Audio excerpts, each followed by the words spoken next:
దేవునికి మహిమ కలుగును గాక. దేవుని బిడ్డలందరికీ ఉదయకాల శుభములు, వందనాలండి. యేసయ్య మనందరిని ప్రేమించి మరి ఒక నూతన దినాన్ని మనకి అనుగ్రహించినందులకై దేవునికి మనం నిండు కృతజ్ఞతాస్తుతులు చెల్లింపబద్దులమై ఉన్నాం.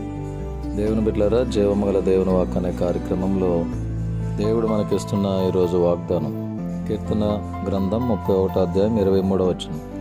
యెహోవా విశ్వాసులను కాపాడును, గర్వముగా ప్రవర్తించే వారికి ఆయన గొప్ప ప్రతీకారం చేయను.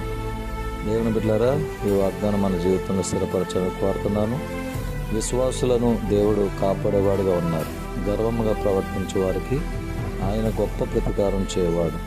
మనలో ఒకవేళ దేనిని బట్టి అయినా మనం గర్విస్తూ ఉంటే కనుక ఆ గర్వాన్ని మనం తీసివేసుకుందాం.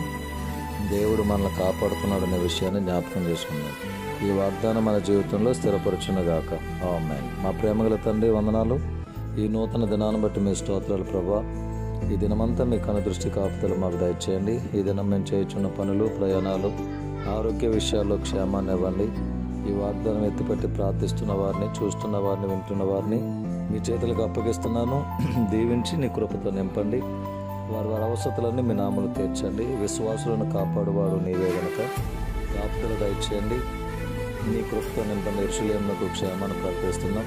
10th క్లాస్ బిడ్డలకు మంచి జ్ఞానం ఇవ్వండి. ఈ దినం నీ బిడ్డలు చేయించిన ప్రతి పనులు, ప్రయాణంలో తోడుగుండి సహాయం చేయండి. యేసునామములో ప్రార్థించి వేడుకను పొందున్నాం తండ్రి. ఆమేన్. తండ్రి, కుమారుడు, పరిశుద్ధాత్మకు ఏక దేవుని దీవెనలు సదాకాలం మనందరూ తోడై ఉండగాక. ఆమేన్. May God bless you all. May God bless our India.